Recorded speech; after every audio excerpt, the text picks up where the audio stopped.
And then, Lev, please, you can start right now. Okay, thank you. So thank you for the introduction. I hope you can hear me well and see me well and see my mouse and so on. So I have my clock in front of me, but so it's 45 minutes if I understand correctly, right? That is correct. I'm running, yeah, if I'm running late, just let me know so that I won't be too long. So yeah, I will talk today about thermalization in the first part of my talk and its violations in the second part of my talk.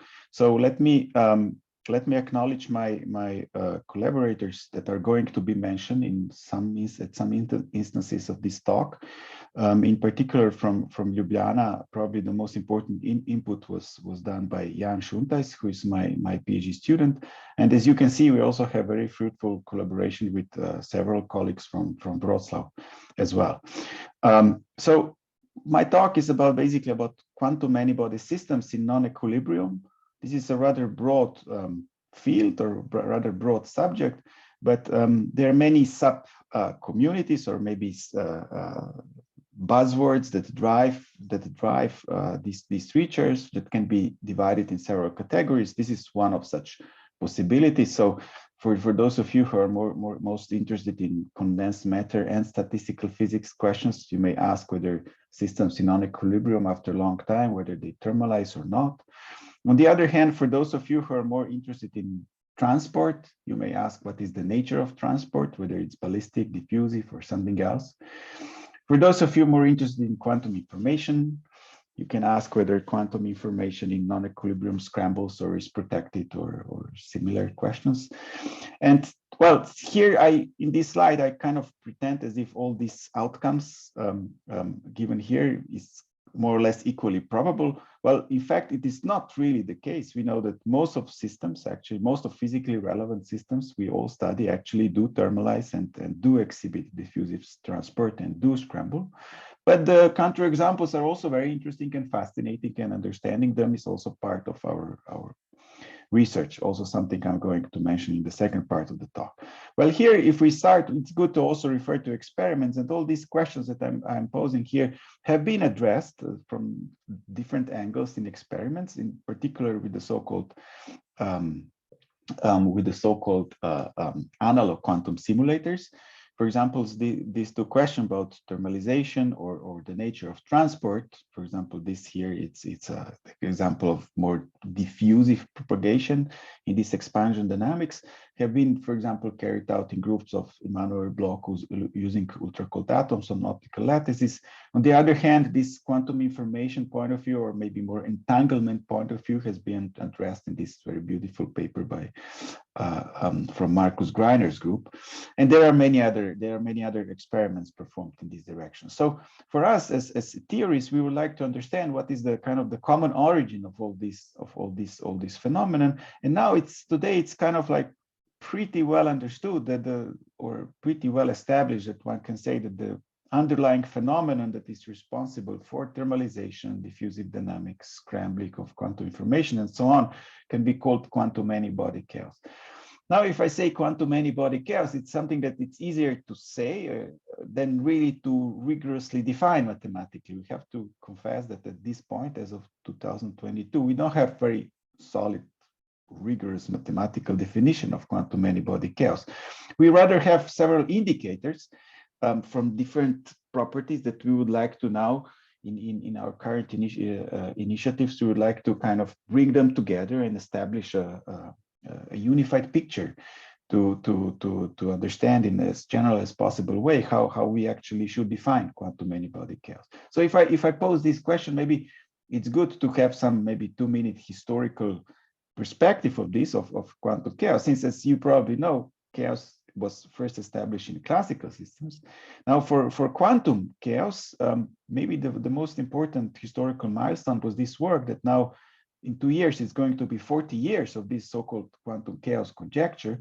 So the quantum chaos conjecture states in a nutshell that if we consider a quantum system, finite quantum systems for which we can study spectral properties, and if we see the statistical properties of the spectrum is consistent with predictions from random matrix theory, then the system is quantum chaotic if the corresponding classical system, if in the corresponding classical system, the dynamics are chaotic. That is something that is now, it seems like pretty plausible conjecture, and indeed has been demonstrated in many cases that is the case. Now, since I'm interested in quantum many-body systems in a lattice, we are facing a problem, which is not really a problem, but it's just that we need to be aware of this fact. And this is that in basically all the systems that I'm going to discuss today, we don't really have a well-established semi-classical limit, right? But even though we don't have this semi-classical limit, and we cannot talk about the equivalence of the classical chaos in these systems, still typically we have our model Hamiltonian, and we have different measures. And nowadays, usually these measures are analyzed with or are characterized within 3 building blocks.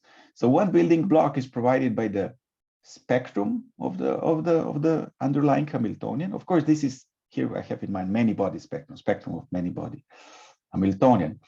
The other important building blocks are matrix elements of observables, which are the ones that are actually measured in experiments.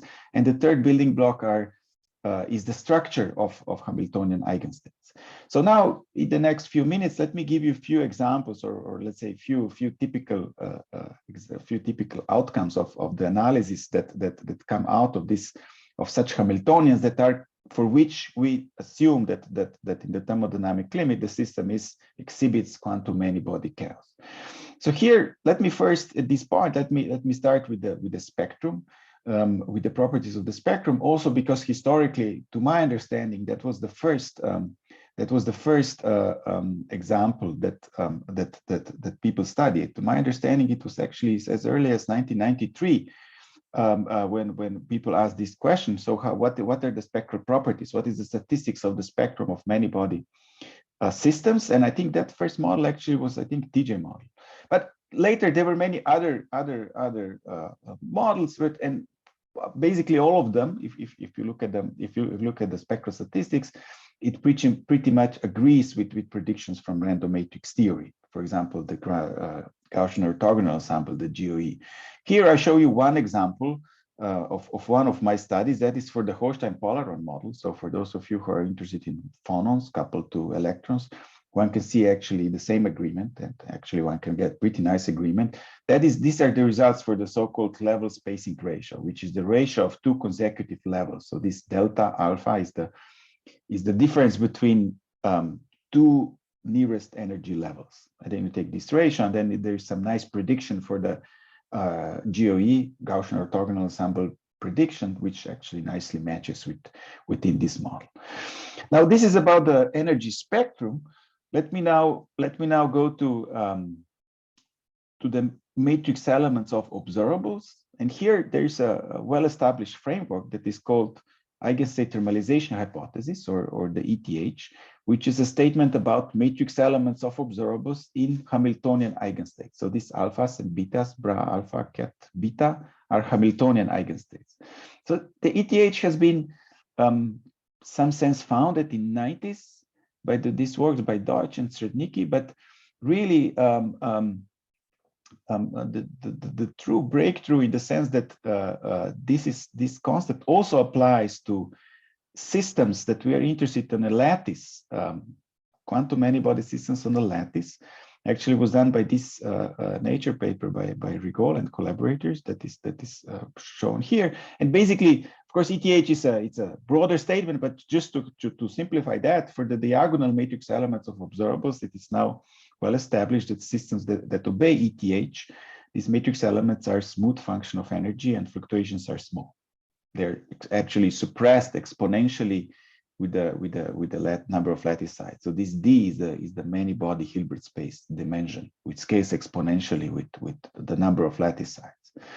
Now, as I said, I mean, there are many measures now that can test ETH. So let me just at this point just show you one example from my recent work, and this is the study that we did with our colleagues from Göttingen, where actually we studied the ratio of variances of matrix elements. You see, these are the variances of the diagonal matrix elements divided by the variance of the off-diagonal matrix element. And the reason why this is an interesting quantity is that there's a random matrix theory prediction for this ratio, and this is 2. This is the random matrix theory prediction is that this ratio equals to 2. And then again, we study that for the models similar to the Colston-Polaron model for large Hamiltonian matrices here of the order of 65,000 65,000 by 65,000. And we see that actually this ratio essentially for almost all eigenstates is very close to 2. So if one calculates the moving average, that is essentially equal to 2. This is one example of properties of matrix elements that is consistent with eigenstate thermalization hypothesis. Now, finally, if we focus now on the structure of the wave functions, again, there can be many measures. I will, for the purpose of this talk, I will just limit myself to the entanglement structure of these eigenstates. And here, the question that was kind of an interesting open question in the last 5 or 7 years is whether eigenstates of Hamiltonian are maximally entangled. So here, if I say typical eigenstates, I have in mind eigenstates where the density of states is peaked, and this is typically at infinite temperature. So the question is whether they are maximally entangled or not. And I would argue at this point that, yeah, that we have very convincing evidence that they are indeed maximally entangled, up to constraints given by some symmetries, of course, right?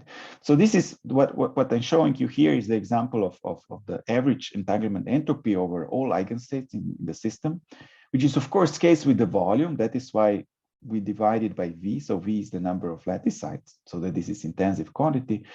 And here as a fraction of the subsystem, as a function of subsystem fraction, which is the number of sites in the subsystem A divided by all the lattice sites, we see these curves. And now if you see these curves, actually the most important comparison here is between open symbols and the field symbols. So the field symbols are the numerical results for the eigenstates of some Hamiltonian, which is in this case Harcourt bosons with interactions, nearest neighbor, next nearest neighbor interactions.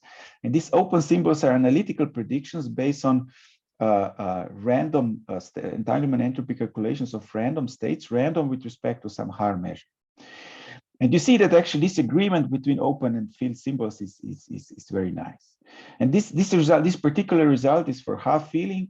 If we go away from half filling, then it's not the same triangle, it's something else, right? I mean, we have this constraint because of the particle number conservation away from half filling, but you see again, the field and open symbols perfectly match. So I would say yes. I mean, if the system is quantum chaotic, then typical eigenstates, entanglement entropy of typical eigenstates is maximal.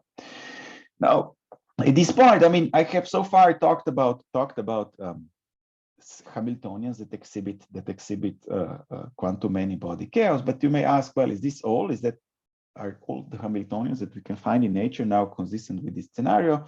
And the answer is, of course, not. It's just that the majority of Hamiltonian is such. So that's why I am showing here now this, let's say, possible characterization, which is like one of the possibilities how one can divide physical Hamiltonians with respect to their response, their behavior in non-equilibrium. So what I have talked so far is a broad class of Hamiltonians that we can call interacting Hamiltonians, but here I put also non-integrable because they don't exhibit any conserved quantities, and this is maybe the most general form of these Hamiltonians. But as I would argue, I mean, most of the Hamiltonians that we study in our research, most of us belong to this category. Now, here, as you can see, I have written non-integrable Hamiltonians. You can ask, for those of you who are not experts maybe in this field, you may ask, what does it mean that Hamiltonian is integrable? Well, there are well-known cases where Hamiltonians are interacting but integrable, and one famous example is the so-called Heisenberg spin chain with translational invariance. And for that case, it's actually very well established that despite interactions, the dynamics of the systems is non-ergodic. And I will come back to this example later as well. Well, here now I have so far shown you this interacting part of Hamiltonians. We know that Hamiltonians may be non-interacting as well, or to put it more general, they can be quadratic.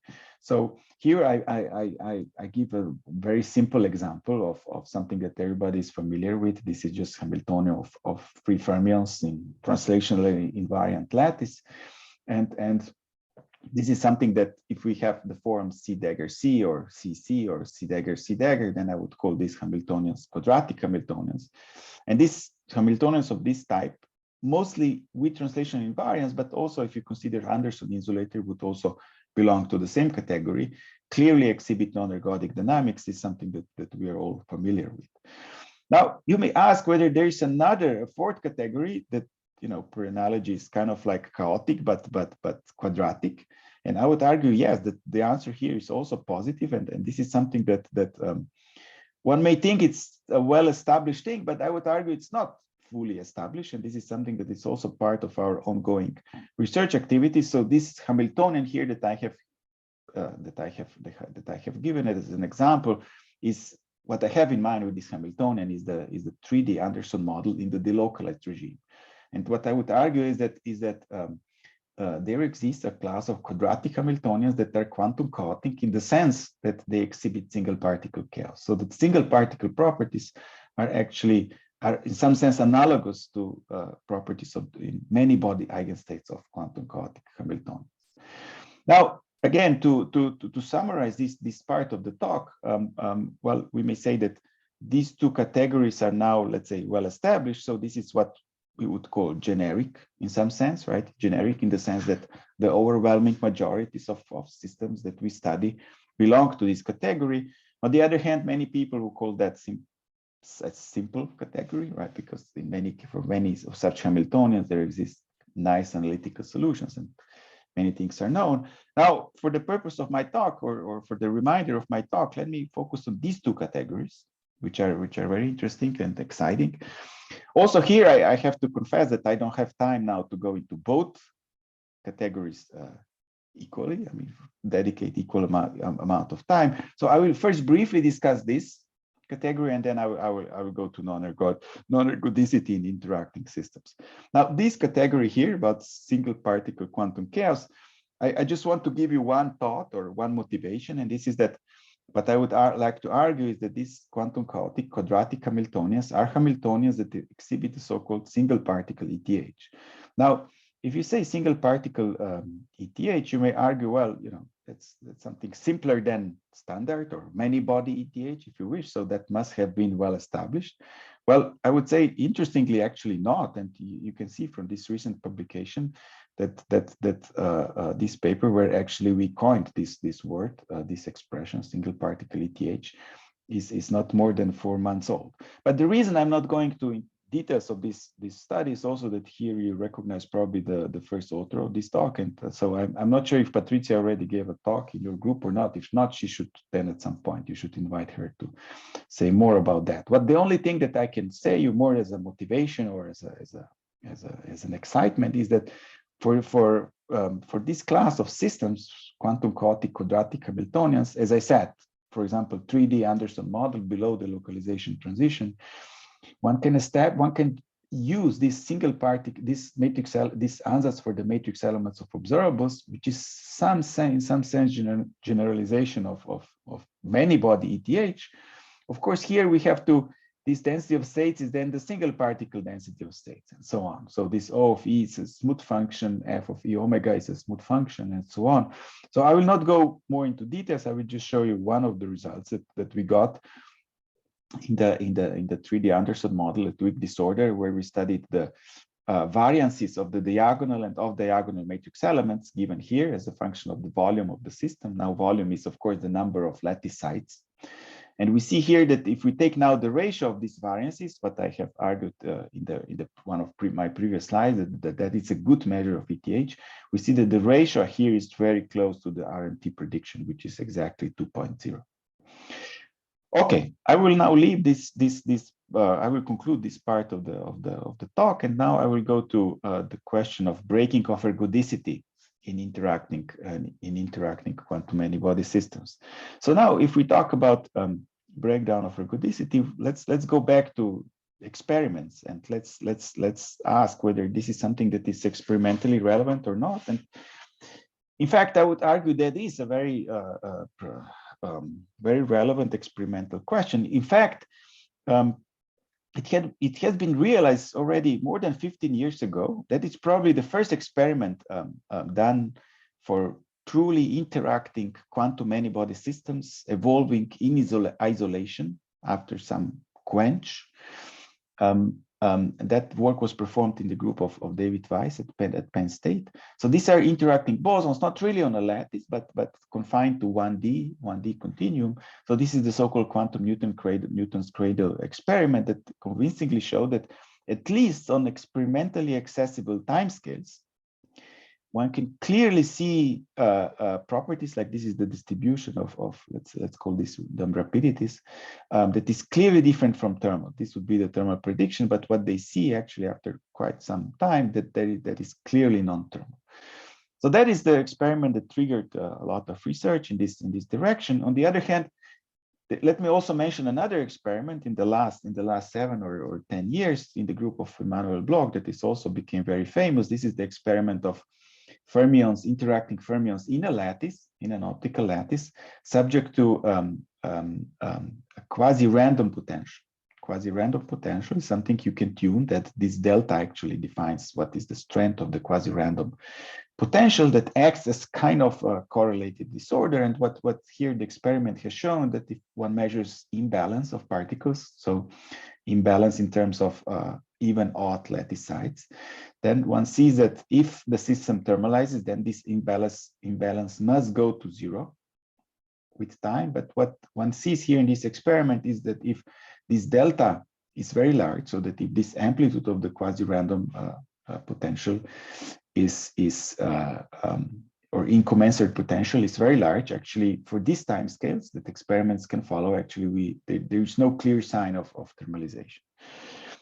So here now for the theories that poses very interesting question, and this is how to characterize in the most general way a breakdown of ergodicity. And in principle, there are two possible scenarios. There are two possible scenarios that we would like to distinguish. We would like to understand how do counterexamples to thermalization occur. And the first possible scenario is given here. That is actually a well-established scenario. So here, let's assume that alpha is some, let's say, some model parameter or parameter of some theory, and then let's say that this is some parameter space of the Hamiltonian, if you wish. And then it is well established that there exist cases like the Heisenberg chain with translational invariance that I have mentioned already, where non-ergodicity is limited to a singular point in the space. And it's widely believed that as soon as this integrability breaking parameter is non-zero, then actually in the thermodynamic limit, we go to the thermal regime. On the other hand, what is even more exciting actually, and subject to intense research in the last decade, are the so-called generic counterexamples to thermalization. And with generic here, we have in mind that actually there is some broad non-thermal regime and then broad thermal regime as well, separated by some crossing point that eventually in the thermodynamic limit would become a true phase transition point. So in other words, whether in this case one should then be able to observe a phase transition from ergodic to non-ergodic phase of matter. Now, if you ask for examples, so which are the case that should exhibit this property, let me just give you again just two examples, and I will just focus on one in what follows. So the first example, again, I'm coming back to the clean Heisenberg chains in with translational invariance that are solved via so-called beta ansatz, and this is a well-established case of non-ergodicity that is nevertheless limited to this singular point in parameter space. So whatever term you add here, you will break non-ergodicity. But while at this point, it is well established that dynamics is non-ergodic, the transport may be ballistic and so on. There are quasi-local integrals of motion, and actually observables after sufficiently long times are described by generalized Gibbs ensembles and ensemble and so on. Now, this is just what I give here as an example. This is not the focus of my talk. The focus of my talk are rather ergodicity breakdowns that are induced by disorder. And here with disorder, we have the reference point that we have in mind. So the non-interacting point that is kind of the motivation for this study is the Anderson insulator. Anderson insulator, as I argued before, can be seen as a as a quadratic system where wave functions are localized on a lattice. So the main question is what happens with this Anderson insulator if one adds interactions, if this Anderson insulator becomes interacting. And there is an open question whether these interactions give rise to new phase of matter, also commonly referred to as many-body localization. And this, if that is the case, that is again now a nice a platform to study new phenomena. If one is interested about the phase transitions, then that should be some kind of new type of phase transition, sometimes called dynamical phase transition or eigenstate phase transition. On the other hand, if one wants to draw some similarities with not really true similarities, but in some sense similarities to Bethe-Azad's integrability, one can argue, well, even here one can construct quasi-local integrals of motions that then kind of are the reason why the system behaves non-ergodically. So for the next, let's say, how much time do I have? Maybe 20 minutes. Let me just focus on this part of the talk. So to be more specific, I will focus on Heisenberg chains that are subject to random fields. These random fields act as a disorder. These random fields are here in this modeling, just are randomly distributed with the box distribution from minus W to W. So W is here the amplitude of the disorder. So the point is that these random fields here are really uncorrelated. So they randomly vary from side to side. And now let me, for the next maybe 2 or 3 minutes, let me give you a short summary of the history of this model, or the history of studies of the fate of this model when the disorder is increased. So here at this point, there was more than 10 years ago, there was a proposal that actually once we increase disorder, once we increase W in this model, there should be an ergodicity breaking phase transition in the thermodynamic limit from the ergodic to non-ergodic phase. And essentially all studies, I would say, to my understanding, all studies in the next 10 years were interpreted in a way that is consistent with existence of a transition. So that was like a broad consensus about that. And even quantitative estimate of the transition point was discussed and almost well established. So I'm not saying 100% of studies, but maybe 95% of studies were interpreted in the sense as if the transition from non-ergodic to ergodic, from ergodic to non-ergodic phase occurs at around W 3.5 or 3.7 or so. Well, then 3 years ago, what we realized is that in finite systems, properties at moderate and large disorder that appear to be non-ergodic, actually very likely in the thermodynamic limit, they become ergodic.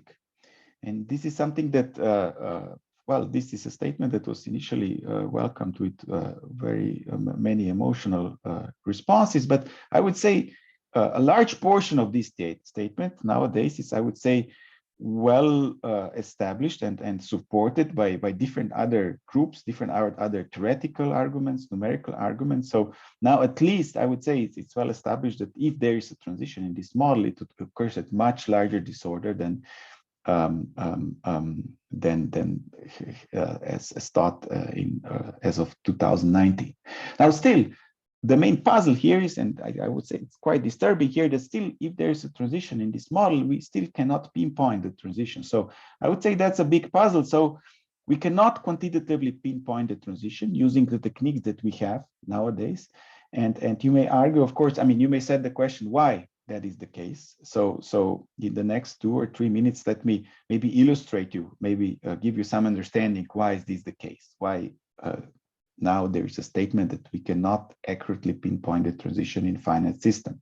So I will just give you here one example. There are other perspectives possible of other quantities that one can study in the same model and that may reach probably similar conclusions. So the analysis that I will present you here is based on the comparison between 2 different times, characteristic times in the system, the Heisenberg time and the Thouless time. So the Heisenberg time is the time that is proportional to inverse of the mean level spacing. Of course, this is a many-body level spacing. So I would say essentially that's the longest time scale you can imagine in that system. On the other hand, the Thouless time is the time that should be in some sense could be seen as a physically, the longest physically relevant relaxation time that we obtained by the spectral form factor analysis. So spectral form factor is given here, it's defined here. So I will not go too deeply into this definition. The only thing that I want to say is that for those of you who are not familiar with spectral form factor, it's just enough that you consider this as a measure of the statistical properties of the spectrum. So it's a measure of the spectrum of the Hamiltonian. It does not have any information about wave function or matrix elements of observables. But for the spectrum, it measures all-to-all correlations, not only the nearest level spacing, but all-to-all. So here, so by comparison to the spectral form factor, we extract the tau-less time. So here one then establishes I would say well-defined measure of ergodicity, and this is that if tau-less time, so the longest physically relevant time, is much smaller than the inverse mean level spacing, which is the Heisenberg time. So if this ratio goes to infinity, then in the thermodynamic limit, one can then convincingly argue that the system is chaotic, or that the system thermalizes. On the other hand, if that is not the case, then one may argue about the breakdown of quantum chaos and ergodicity. And to this end, then we define this ratio. We use here log just for practical purposes, but the point is that we have this ratio, and then we wanted to study how this ratio behaves when one increases, let's say, disorder, or when one changes system size. And this is the example. This is one of the examples of our study in the Heisenberg model with disorder W, or in the J1, J2 model, which you can see as a Heisenberg model with next nearest neighbor terms. But essentially, the results are very similar. But what you can see here, that is a function of disorder actually for different system sizes obtained by exact generalization on spin chains. Nothing spectacular happens. So you may, at this point, you may ask, well, why do we study this at all? Why is this ratio a relevant measure? Can one provide some benchmarks for that, for its relevance? And actually, I would say yes. I mean, there is one very well-established benchmark, and this is the case of the 3D Anderson model. The 3D Anderson model, I provide here the model Hamiltonian. It's a well-studied model in the last 40 years. Here, the transition point is really numerically well-established. It occurs, so the transition from delocalized to localized regime occurs here. So this vertical line is the result from the literature. It's not our result. And this transition point is now known up to 2 digits, I would say. And you see that actually this ratio of the tau-less time and Heisenberg time actually exactly at this transition point becomes system size independent. So this is something that provides motivation that this ratio is a relevant quantity to pinpoint the transition, in particular, since this has been studied for single particle spectrum, right? That is non-interactive model, but one can generalize this in the same way, because we are just studying the spectrum. In the same way, one can study that for interacting systems like the Heisenberg spin chains with disorder. And here what we realize is that if one divides this disorder by L is the number of lattice sites, actually one sees this result, which I would say are not that different from this result here. Now, well, here, this result offers some very simple explanation, but I will not go in this talk to this very simple explanation of this result. I will rather address a view that was promoted by several our colleagues, not me, but you can hear this view many times, and this is that this result mean that actually exact numerical results in finite many-body systems cannot say much about ergodicity breaking transition. Well, as I said, I mean, I'm not sure I would agree with this statement, but as of 2022, it seems to be a serious question, a serious challenge for numerical results, whether we can make use of it or not. And so that's why, for the last part of the talk, let me now express this puzzle, right? Let me rephrase this puzzle. So the puzzle is, can one use exact numerical approaches to correctly describe there should be key features of systems away from perfectly thermalizing regime. So when I discuss thermalization and quantum chaos in the first part of my talk, of course, that was in some sweet corresponded to some sweet spot of parameters in the Hamiltonian. But if we go away from this perfectly thermalizing regime, can we still make numerics useful or not? Or shall we find some other tools? I don't know which. And so what I want to show you here in the remainder of this talk is that the answer is positive. I would like to give you some good examples. I would like to give you some positive examples where this is indeed the case, that one can really use exact numerics to extract results that are, I would say, that nicely fit our intuition or our analytical predictions. So far, actually, to be honest, I'm aware of two nice examples. So the first example is the example I'm not going to study, that I'm not going to discuss in details, also because that was done in collaboration with our colleagues from Wroclaw, Marcin and Bartosz. This is the example of Heisenberg chains with disorder, which exhibit in wide regime of disorder anomalously slow dynamics. And actually what we showed in that work is that this anomalous dynamics, if interpreted as being a proximity to an integrable point, so just with the assumption that that is a consequence of proximity to a non-interacting point, which is an Anderson insulator, actually one can get beautiful agreement between exact numerical results and the theoretical predictions. The other example that I'm going to focus on in this talk is now again going back to ergodicity breaking transition. And I hope I will show you how. I will show an example. I will show actually a toy model, which is not a toy model in one dimension, but I would argue it's rather a zero-dimensional model, where actually key features of ergodicity breaking transitions can be very convincingly defined already in finite systems. And this is the recent work that I did with my student, Jan. So let me me just let you know that you have 10 minutes. Okay, that's perfect. Thank you. So the message of this last 10 minutes is that I'm going to show you a toy model for which theoretical predictions and exact numerical results actually beautifully agree with each other and give a consistent picture about the physics. So this is the model that I would call a quantum sun model for the following reason. So this is the model that has some particles, some interacting particles within this dot. Right. So here we have n particles. So for practical purposes, this n is equal to 3.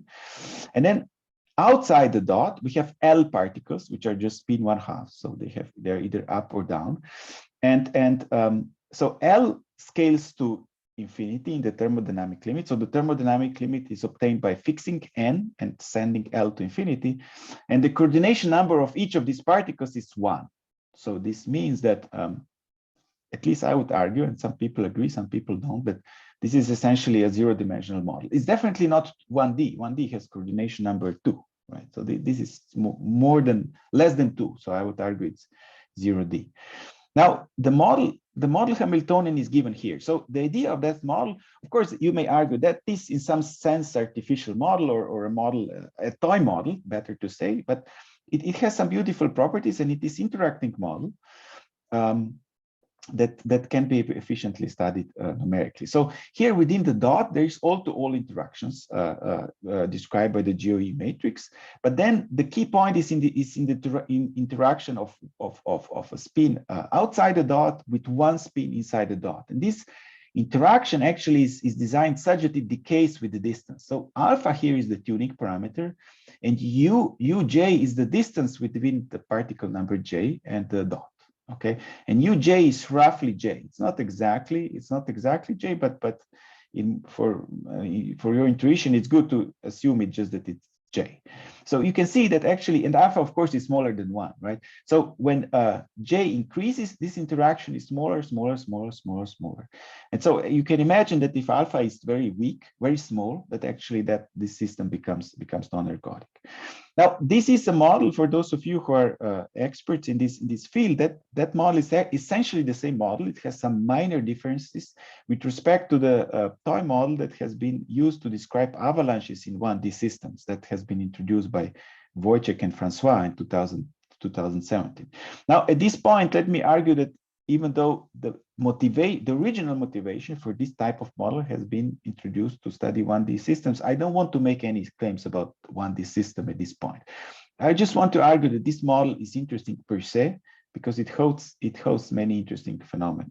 And one important thing about this model is that one has some even analytical, either rather simple analytical arguments where should be the transition from ergodic to non-ergodic regime. And this prediction is that this is around alpha 1 over square root of 2, which is roughly 0.71.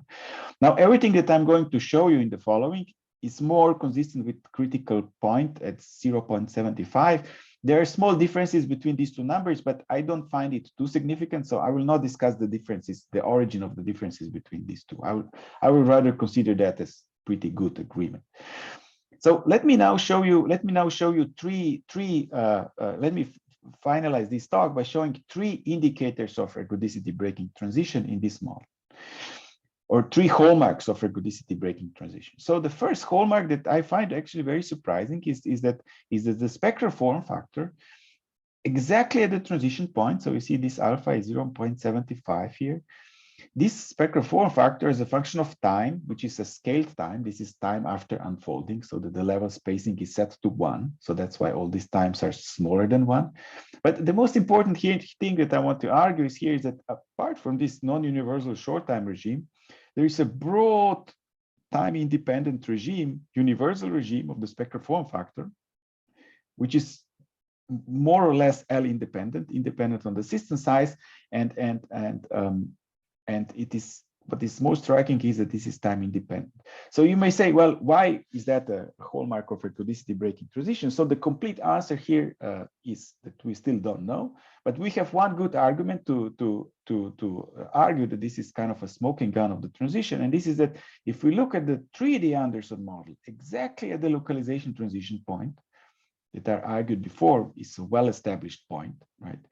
Actually, we see very similar feature. We see this spectral form factor that has non-universal short time regime and then a broad plateau. Right?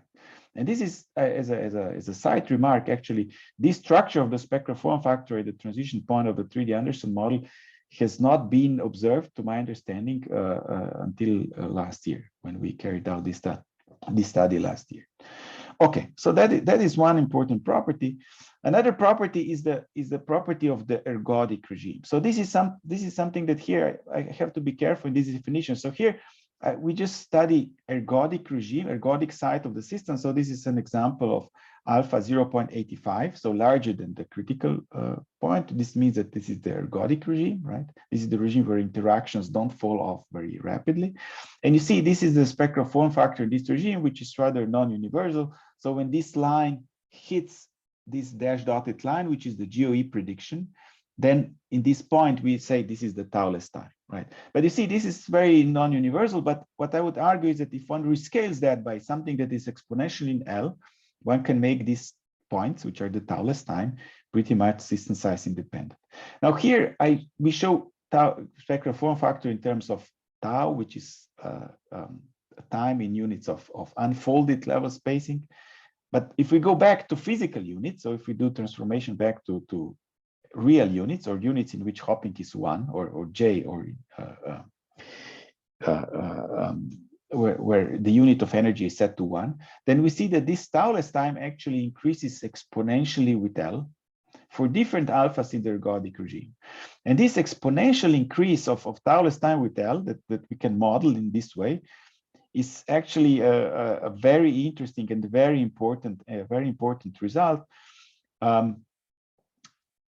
But not only the exponential increase of tau-less time with L, also that this prefactor, this rate here that I denote F, is clearly, so that is the slope of these curves here, it clearly depends on the alpha, right? So the more you approach ergodicity breaking transition, the steepest these curves are, right? So F is function of alpha, and from this very simple functional form, one can already understand why ergodicity breaking transition here occurs, because if F is large enough, actually this tau-less time then increases faster than Heisenberg time, and then they cross, right? At some point they become identical, and this is the transition. And here, let me just make this remark that this exponential increase of tau-less time with L in the ergodic regime was never, to my understanding, never observed in one dimension, one or two, needless to say. There we always found a polynomial increase of tau time with L. Well, and this offers a very simple explanation of the ergodicity breaking transition. Here one can even get some analytical estimate that I don't have time to go into details, but this is the analytical estimate of the tau-less time as a function of alpha, right? That is exponential in L, and then there is this prefactor that is alpha dependent. On the other hand, the Heisenberg time is like roughly 2 to the L, and one can re-express 2 to the L with E2 log 1 over alpha bar squared. Alpha bar is just 1 over square root of 2. And then it's clear that, you see, when these two guys become L independent, right? When this alpha is equal to alpha bar, then this is a transition. And then numerically, if one extracts these ratios numerically, there is a clear signature of the transition point. Transition point, again, is the point where this ratio is L independent. Now, actually here we can say even more, right? From this ratio, we see that this ratio can be approximated by an exponential function, e to the L, and then the rest is something that we can call a correlation length, if we wish, right? We denote it by xi naught on the ergodic side, xi1 in the non-ergodic regime.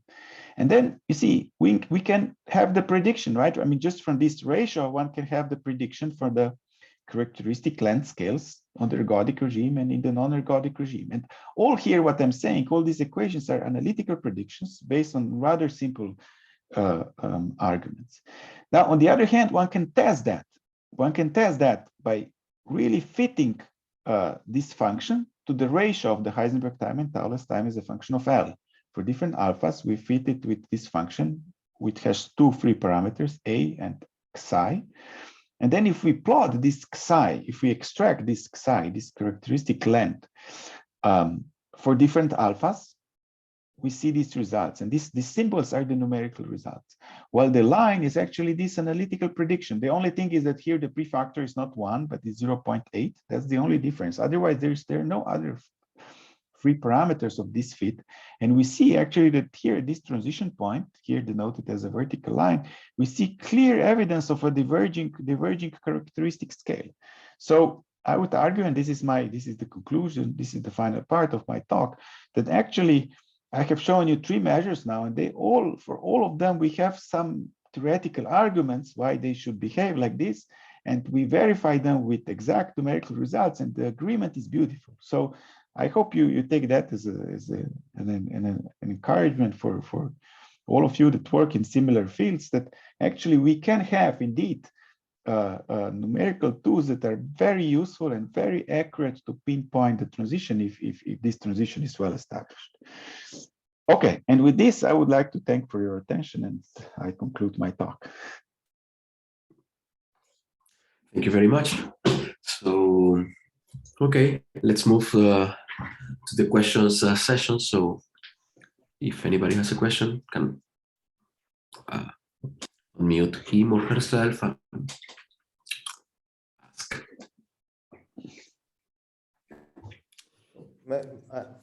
I would have one question, Lev. To the first part of your talk when you showed this nice in the introduction, this triangle with different properties. And I mean that you can, this triangle where you can study a spectrum, or you can study matrix elements, or you can study the entropy. But would you agree that at the end, everything is that the system should behave like random matrix theory? That all these 3 aspects, or I mean, yes. That was kind of the idea. Yeah, that was so the idea of that. Let's say presentation was that there are different manifestations, but they are consistent with each other. Okay, and then one more simple question, and about the single particle ETH, where you have density of states.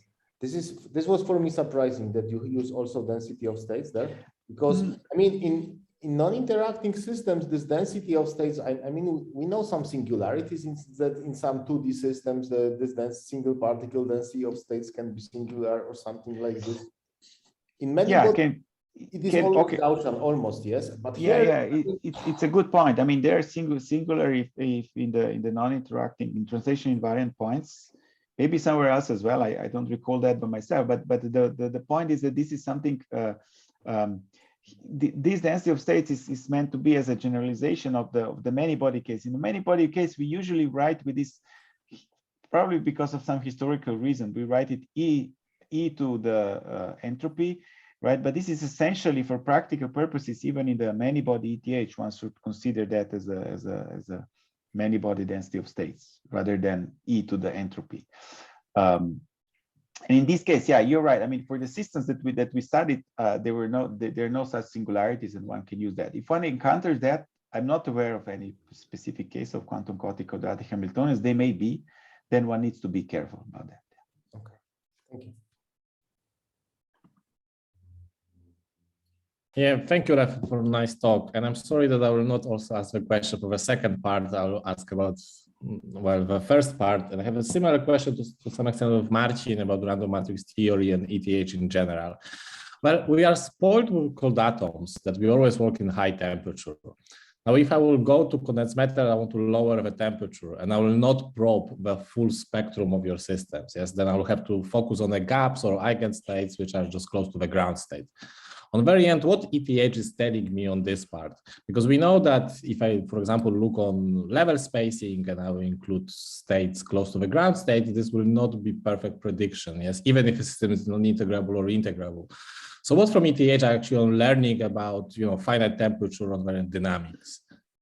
Yeah, that's a good question. And this is something that is underexplored in the literature. And here, probably we have to be honest that the exact numerical tools have some limitations, are less efficient than at very high temperatures. So in general, I would say the claim would be that claim emerges in the literature from point to point. It's not really highly emphasized or established, but the conjecture would be that in the thermodynamic limit for any energies that are extensive above the ground state, so that in the sense that energy density with respect to the ground state is a finite, that these statements should apply.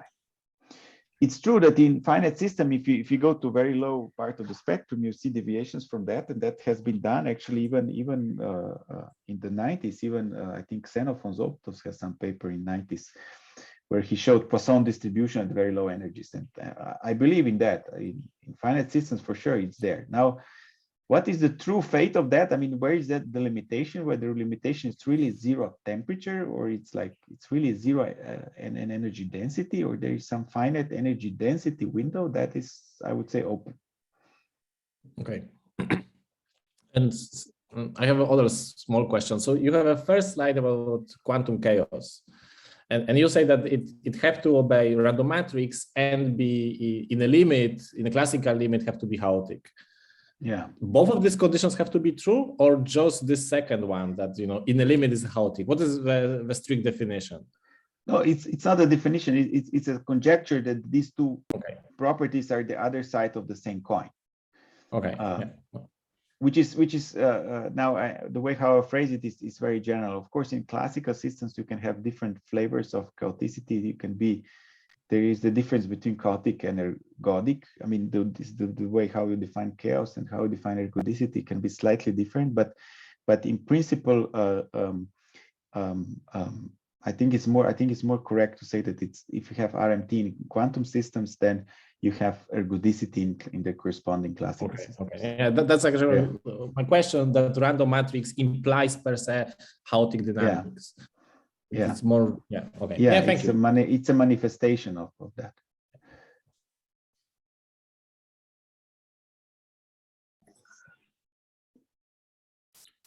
So any other question around?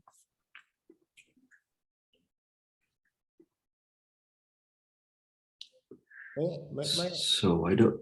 One shot, then if not other people don't ask about this last model which you have shown. Yes. This sun model. What happens with the dynamics when you approach the transition from the ergodic side? Do you see? Okay, have you studied the dynamics that it slows down and maybe resembles what we observe in 1D system, or Yeah, the proper answer is of course not, because that is our first study of this model. So, but yeah, there are many interesting questions in this model, and this what you have just asked is one of these examples.